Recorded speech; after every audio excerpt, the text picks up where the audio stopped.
إن الذين جاءوا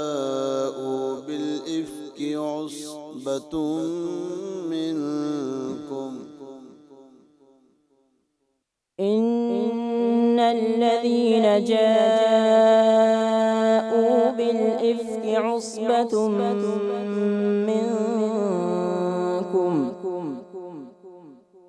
لا تحسبوه شرا لكم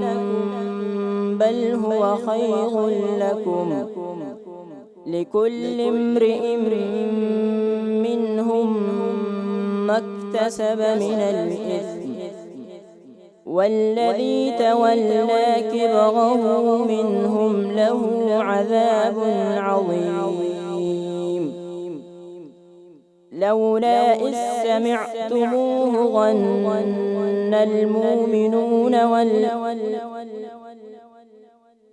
لولا إذ سمعتموه ظن المؤمنون والمؤمنات بأنفسهم خيرا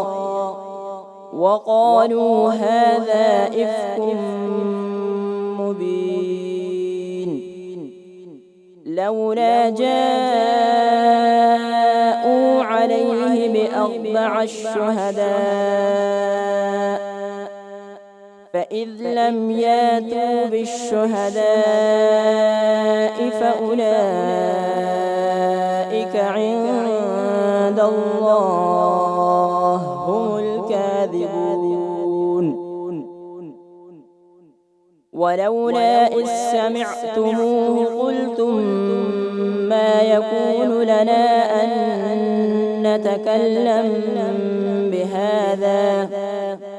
سبحانك هذا بهتان عظيم